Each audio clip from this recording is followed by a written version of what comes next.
খেলা চলছে বিশ্বজুড়ে। ফুটবল ক্রিকেট ছাড়াও খেলার রয়েছে এক দীর্ঘ ফলক। শুধু ফলাফল নয়, গত, আজ আর আগামীর খেলাকে প্রেস বক্স থেকে আমরা দেখতে চাই ভিন্ন চোখে, আর সেই দেখাটাই দেখতে পাবেন এখন মাঠে। সঙ্গে আছি আমি শরীফ রওশন। দর্শক, আজ আমরা আলোচনা করব বাংলাদেশের ব্যাডমিন্টন খেলাটা নিয়ে। আসলে পাড়া মহল্লায় আমরা যেখানে দেখে থাকি ব্যাডমিন্টন খেলা, শুধু একটা ব্যাট আর একটা কক হলেই যেখানে খেলায় নেমে পড়েন, সেখানে কেন ব্যাডমিন্টনের এমন ব্যাপ্তির ঘটেনি? যেখানে বাংলাদেশের ক্রিকেট ফুটবলে যে উন্মাদনাটা তৈরি হয়েছে, সেখানে কেন ব্যাডমিন্টনে ফেডারেশন কর্মকর্তারা সেই উন্মাদনা তৈরি করতে পারেনি? আজ আমাদের সাথে কথা বলার জন্য স্টুডিওতে উপস্থিত রয়েছেন ব্যাডমিন্টনের সাবেক খেলোয়াড় এবং কোচ এলিনা সুলতানা। আপনাকে স্বাগত জানাচ্ছি এখন মাঠে। ধন্যবাদ। আপনি তো সাবেক খেলোয়াড় ছিলেন, নিজে খেলতেন, এখন বর্তমানে কোচ হিসেবে রয়েছেন। ব্যাডমিন্টনের যে প্রচারণা বা প্রসারের কথা বলছিলাম, সেটা আপনি যখন থেকে খেলেছেন এখন পর্যন্ত কেমন দেখছেন বাংলাদেশের পরিপ্রেক্ষিতে? আসলে বাংলাদেশের পরিপ্রেক্ষিতে ব্যাডমিন্টনের যে জনপ্রিয়তা, সেটা ক্রিকেট ফুটবলের চেয়ে যে একেবারে কম সেটা কিন্তু না। কিন্তু আমরা ইন্টারন্যাশনালি রেজাল্ট করার অনেকগুলা মানে কারণ আছে, যেটার কারণে আমরা পিছিয়ে আছি। সেটার কারণগুলি হচ্ছে আমাদের সঠিক পৃষ্ঠপোষকতা। তো আসলে যারা কর্মকর্তা হিসেবে এসেছেন, তো সবাই আজ পর্যন্ত আমি যাদেরকে দেখেছি, সবাই আসলে ওই চেয়ারটা পর্যন্তই মানে তাদের যে তারা মনে করে যে ওই চেয়ারটাই আসলে ওই চেয়ারে বসার যোগ্যতাটা অনেকেরই থাকে, কিন্তু সেটা মেনটেন করার যোগ্যতাটা আসলে সবার থাকে না। তবে মানে আগের আমল থেকে শুরু করে আমি যদি এখনের পর্যায়ে দেখি, তো এবারই প্রথম বাংলাদেশ ব্যাডমিন্টন ফেডারেশনে যারা এসেছেন, তারা আমাদের যে ৩৯তম জাতীয় ব্যাডমিন্টন চ্যাম্পিয়নশিপ হয়েছে, সেখানে আপনার ফার্স্ট টাইম বাংলাদেশে যে ১০ লাখ টাকার প্রাইজ মানির ব্যবস্থা করেছে এবং অ্যাপ্রক্সিমেটলি ৫৪৯ জন শাটলার এটাতে পার্টিসিপেট করেছে। তো এটা কিন্তু আসলে কম না, কিন্তু আমাদের যে মানে এটার যে ধারাবাহিকতা, এই ধারাবাহিকতাগুলো থাকে না। আর আমাদের ইন্টারন্যাশনালি রেজাল্ট করতে গেলে আসলে আমাদের অনেকগুলো টুর্নামেন্ট পার্টিসিপেট করতে হয় একটা বছরে। তো আগে যখন আমরা খেলেছি, আমরা হয়তো বছরে একটা বা দুইটা ইন্টারন্যাশনাল টুর্নামেন্ট পার্টিসিপেট করেছি, যেটা বর্তমানে এখন মানে অনেক বেশি করে পার্টিসিপেট করছে, যার কারণে আমাদের ওহিদুল এবং ঝুমার ডাবলসে লাস্ট ইয়ার ক্যানাডিয়ান ইন্টারন্যাশনাল টুর্নামেন্টে তারা ডাবলসে ওরা ব্রোঞ্জ মেডেল পেয়েছে। এবং আমাদের lastly Bangladesh open international tournament যেগুলি হলো একটা সিরিজ, একটা চ্যালেঞ্জ, সেখানে মিক্সড ডাবলসে বাংলাদেশ সিলভার মেডেল এবং মেন্স ডাবলসে আপনার চ্যাম্পিয়ন এবং রানার আপ হওয়ার গৌরব বাংলাদেশ অর্জন করেছে। তো এটা আসলে আমি বলতে চাই যে এইটার যে আপনার ফলটা, এই রেজাল্টটা এসেছে কিন্তু তাদের লং টার্ম একটা ট্রেনিংয়ের জন্য এবং বিভিন্ন ইন্টারন্যাশনাল টুর্নামেন্টগুলো পার্টিসিপেট করার জন্য। তো আসলে এইখানটাতে আমরা যখন দেখি যে আগের আমরা যখন খেলেছি, তখন কিন্তু আমরা এতটা মানে টুর্নামেন্টগুলো পার্টিসিপেট করতে পারিনি, যেটা এখন বর্তমান প্রজন্ম পাচ্ছে। এলিনা আপু, আমরা দেখেছি যে বিগত সময়ে আমরা জুলাই গণঅভ্যুত্থানের পর বিশেষ করে সেই সময়টাতে আমরা বেশ অন্যান্য ইভেন্ট বা অন্যান্য ফেডারেশনগুলোর দিকে সেভাবে আসলে নজরদারি পড়েনি। আমরা দেখেছি যে সবশেষ আসিফ নজরুল যিনি ছিলেন দায়িত্বে, তিনিও বলেছেন যে আসিফ মাহমুদ সজীব ভাইয়া সবগুলো ফেডারেশনের দিকে সমানভাবে নজরদারি দিতে পারেনি। সেক্ষেত্রে আমিনুল হক প্রতিমন্ত্রী, একজন খেলোয়াড় ফুটবলের, কি মনে হচ্ছে সবগুলো ফেডারেশন, 52টা ফেডারেশন এবং অ্যাসোসিয়েশন, তিনি যেভাবে আসলে তিনি তো দীর্ঘদিন ধরেই আসলে খেলার মাঠে রয়েছেন, খোঁজ খবর রাখেন, আসার পর আমরা দেখেছি ফেডারেশন কর্তাদের সাথে তিনি বৈঠক করেছেন, স্পন্সরের জন্য তিনি ব্যাংক কর্মকর্তাদের সাথে বৈঠকে বসেছেন এবং আমাদের সাংবাদিকদের সাথেও বৈঠকে বসেছেন পরামর্শ নেওয়ার জন্য। তার যে দক্ষতা বা তার যে আসলে যেভাবে তিনি পরিকল্পনা করছেন, এইখানে আসলে ব্যাডমিন্টন ফেডারেশন আসলে কতটুকু তারা নিজেদের প্রসার ঘটাতে পারবে তার পরিকল্পনায়?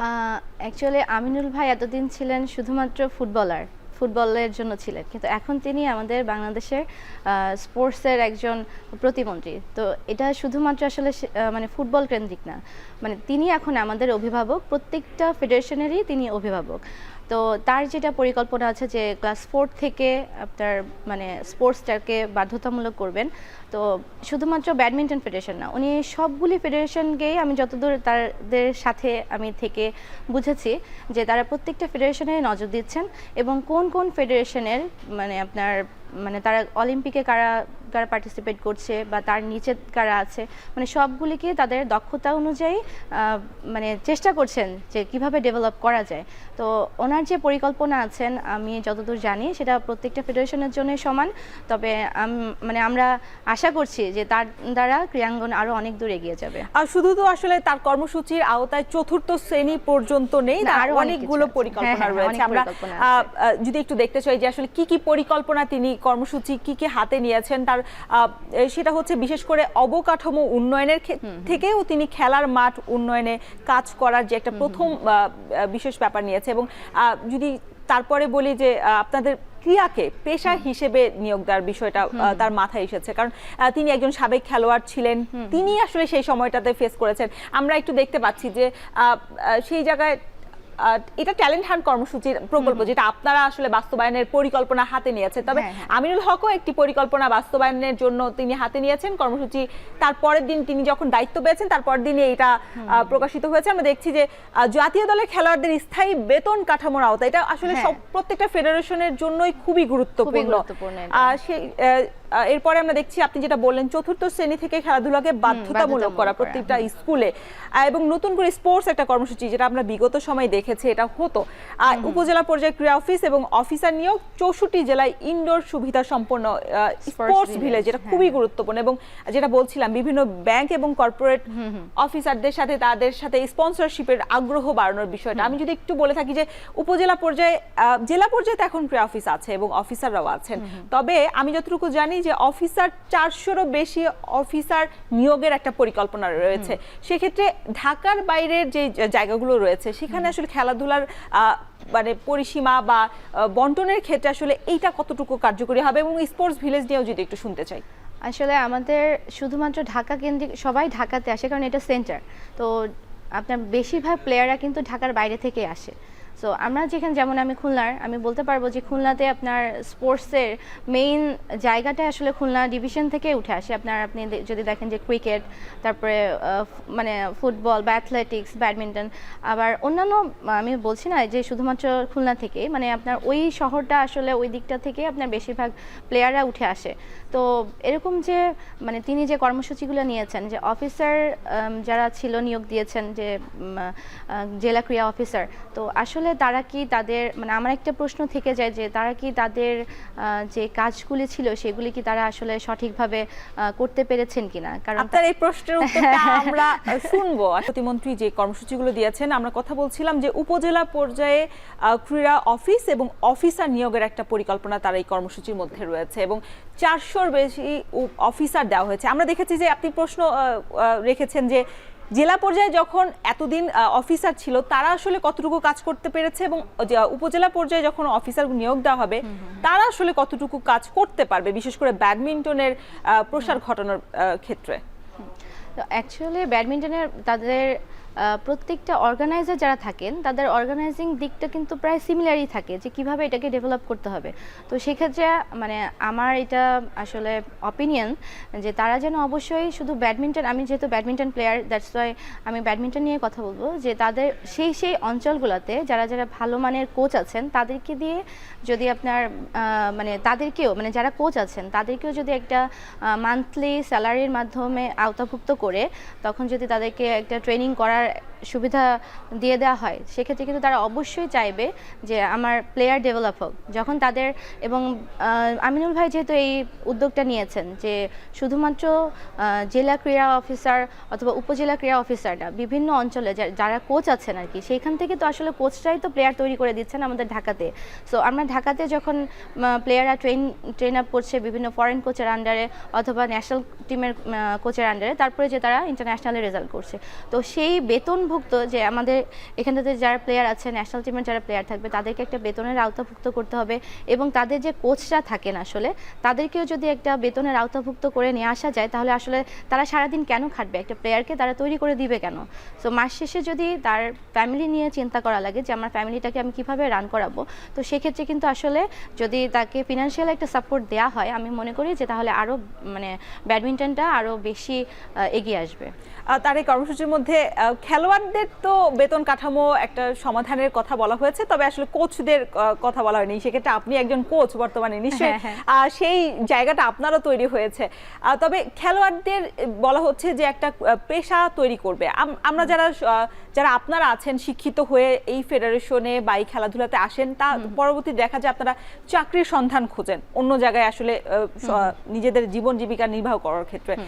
সেক্ষেত্রে এই বেতনটাই কি আসলে সবশেষ সমাধান হবে কিনা, নাকি কোনো একটা স্থায়ী চাকরির ব্যবস্থা যদি করে দেওয়া হয় সেটাও আসলে আরো একটু ভালো হবে?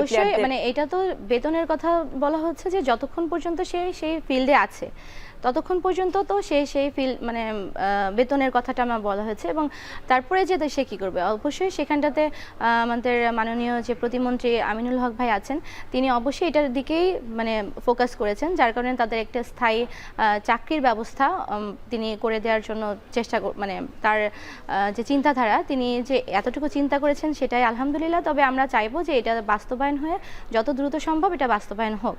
আর তারপরে যেটা যখন আমি বাংলাদেশ আর্মিতে খেলেছি অ্যাপ্রক্সিমেটলি 7 ইয়ার্স, তো সেখানটাতে আসলে দেখা যাচ্ছে যে তারা আমাকে অফার করেছিল যে সোলজার লেভেলে একটা চাকরির জন্য।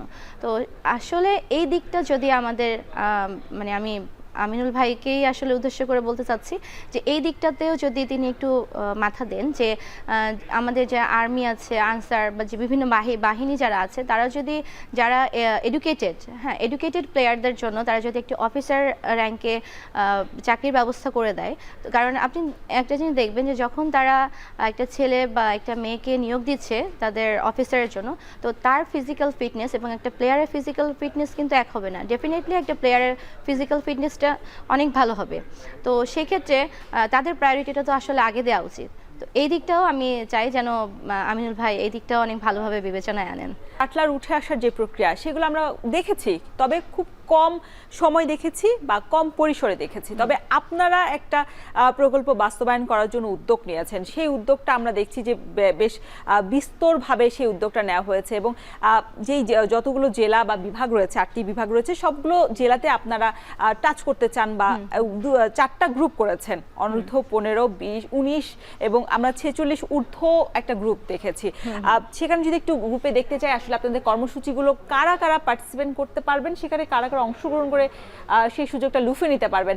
আমরা দেখছি যে 8 বিভাগ 64 জেলাতে পর্যায়ক্রমে বাছাই কার্যক্রমটা হবে, এবং 2 ভাগে বিভক্ত করা হয়েছে। প্রাথমিক পর্যায়ে সেটা হচ্ছে অনূর্ধ্ব 14 একটা গ্রুপ রয়েছে, যেখানে 6 থেকে 14 বছরের একজন শাটলার অংশগ্রহণ করতে পারবেন। অনূর্ধ্ব 19 রয়েছে, 15 থেকে 19 বছর বয়সী খেলোয়াড়রা নিতে পারবেন, এবং অনূর্ধ্ব 45 গ্রুপ আছে, অনূর্ধ্ব 45-এর যারা উপরে আছেন তারাও এখানে অংশগ্রহণ করতে পারবেন। আপনাদের এই প্রক্রিয়া নিয়ে যদি একটু জানতে চাই, এখনো তো শুরু হয়নি এই কার্যক্রম, কবে থেকে শুরু করতে যাচ্ছেন? আমরা অ্যাকচুয়ালি যে দেশে যে এখন একটা মানে পরিস্থিতি, তো জাস্ট মাত্র তো চেঞ্জ হলো, তো আমরা অ্যাজ আর্লি অ্যাজ পসিবল আমরা এটা শুরু করে দিতে চাচ্ছি। যেমন এখানটাতে আমরা দেখতে পাচ্ছি যে অনূর্ধ্ব 14 যেটা আসলে আমরা অন্যান্য দেশে আমরা কিন্তু দেখেছি যারা সুইমিংয়ের জন্য 6 মাস বয়সে একটা বাচ্চাকে কিন্তু তারা সুইমিং শেখাচ্ছে। তো আবার ব্যাডমিন্টনেও আমি দেখেছি, যখন আমি নিজে বাইরে খেলতে গিয়েছি, যে 3 বছর 4 বছরের বাচ্চারা তারা র্যাকেট হাতে নিয়ে তারা মাঠে নেমে খেলছে, তারপরে রানিং মানে এক্সারসাইজগুলো তারা করছে। তো আসলে এই উদ্যোগটা যদি আমাদের প্রথম থেকে আরও আগে থেকে নিতে পারতাম আমরা ফেডারেশনের মাধ্যম দিয়েই, তাহলে আমাদের দেশে আরও অনেক প্লেয়ার পেতাম আমরা। কারণ আসলে ছোটোবেলা থেকে আপনি যখন তাকে হাতে ঘুরিয়ে দিবেন, সে কিন্তু সেটাতে অবশ্যই একটা মানে আমরা একটা মাস্টারপিস পাবো। যেমন আমরা যদি এখন আমরা ক্লাস 10 অথবা কলেজ লেভেলে থেকে যদি আমরা খেলা শিখতে যাই, তাহলে তাকে দিয়ে কিন্তু আমি একটা ইন্টারন্যাশনাল রেজাল্ট আশা করতে পারি না। আর যদি 2-1 হয়ে যায় সেটা হচ্ছে আপনার লাকিলি, সেটা আমরা মানে এক্সাম্পল হিসেবে দেখতে পারি না। তো সেজন্য আমরা ছোট থেকে স্টার্ট করার একটা চিন্তা করেছি। তারপরে আপনার যেটা আমাদের মানে 45-এর উপরে যারা আছেন, যেমন আসলে এটা তাদের জন্য মেইনলি আমরা করতে চাচ্ছি, যে যাদের একটা সময় যারা খেলেছেন, মাঠে থেকেছেন, তারা আজকে খেলা থেকে অনেকটা দূরে।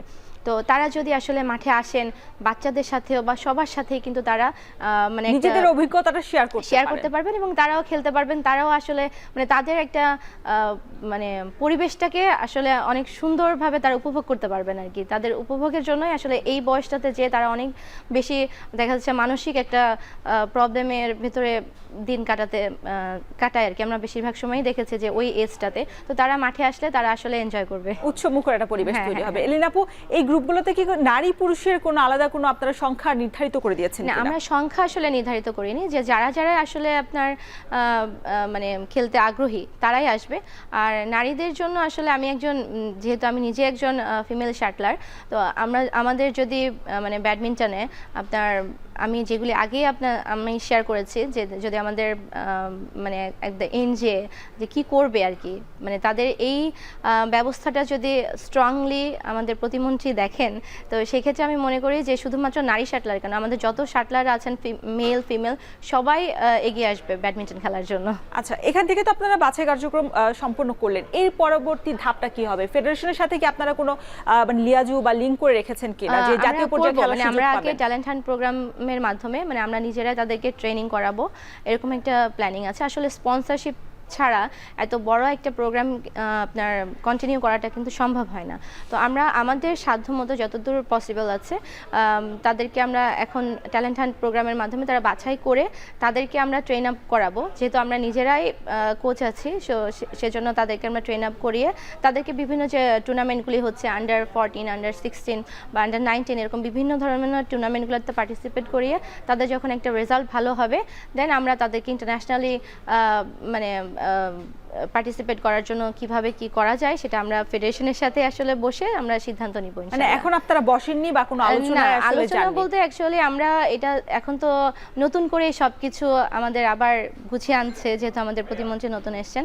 সো এখন যেহেতু ফেডারেশনটা কতদিন এটা আপনার থাকবে বা চেঞ্জ হবে এরকম যেহেতু একটা মানে সিচুয়েশনে আছে, সেজন্য ওটা একেবারে পারফেক্টলি যখন চেঞ্জ হয়ে একটা স্টেবল পর্যায়ে আসবে তখন আমরা 2025 সালের সবশেষ মাসে আমরা দেখেছি যে 19টি দেশ নিয়ে একটা আন্তর্জাতিক টুর্নামেন্ট আয়োজন হয়েছে। সেখানে বাংলাদেশের 42 জন পার্টিসিপেন্টের মধ্যে আমরা দেখেছি যে 25 জন পুরুষ এবং 10 জন নারী ছিলেন। সেক্ষেত্রে আপনিও তো একজন নারী শাটলার হিসেবে এসেছেন বা খেলেছেন, নিজেকে প্রতিষ্ঠিত করেছেন।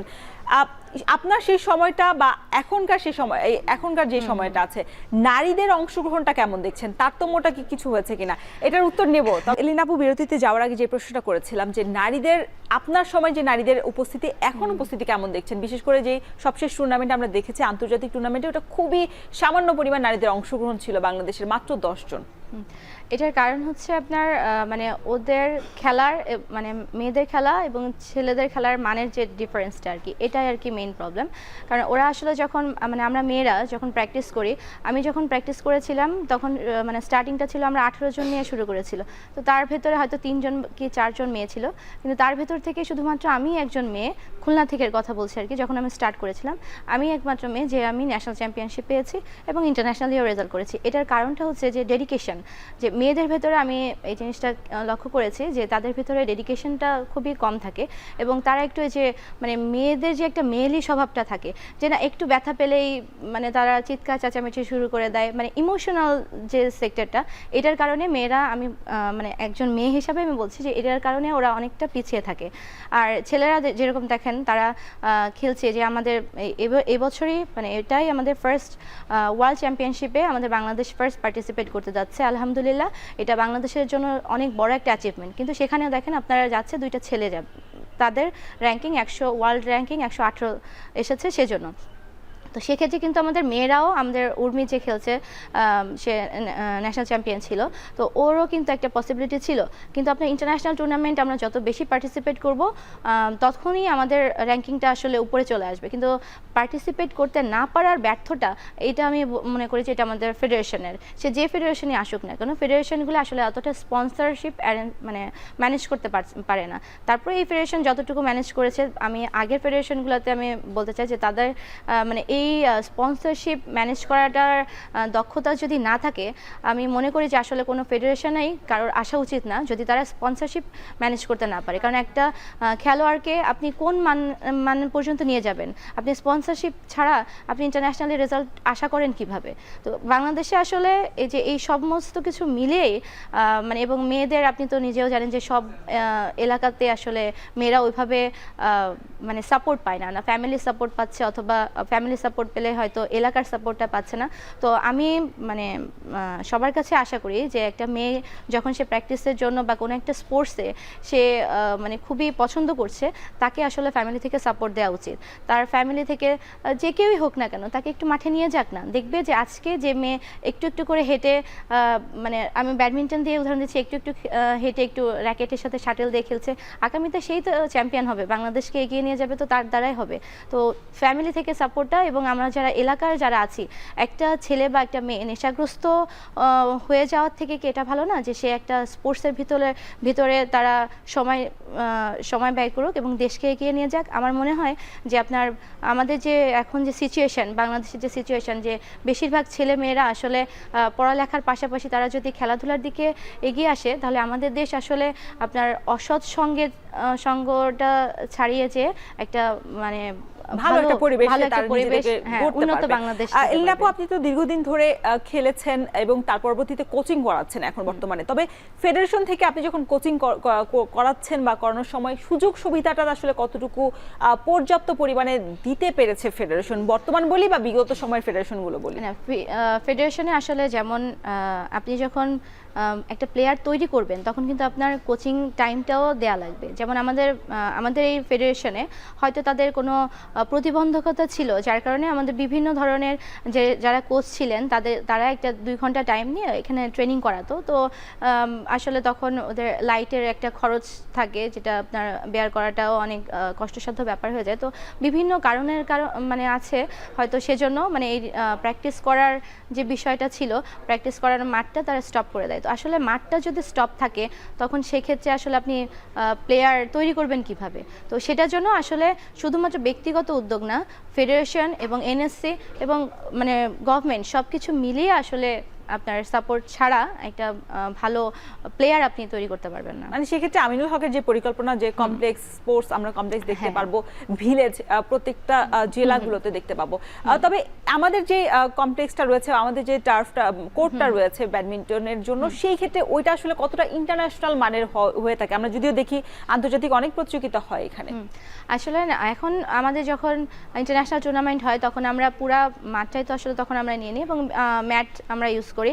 তো আসলে এই ম্যাটের যে একটা ডিফারেন্স, এটা ইন্টারন্যাশনালি অন্যান্য দেশে যেটা ইউজ করা হয়, আসলে বাংলাদেশ এইসব ক্ষেত্রে একটু পিছিয়ে থাকার কারণটা হচ্ছে যে তারা ফিনান্সিয়ালি আসলে ডেভেলপড না, যার কারণে আমাদের যে ম্যাটের যে একটা মানে কোয়ালিটির যে ডিফারেন্সটা, এটা থেকেই যায় আসলে।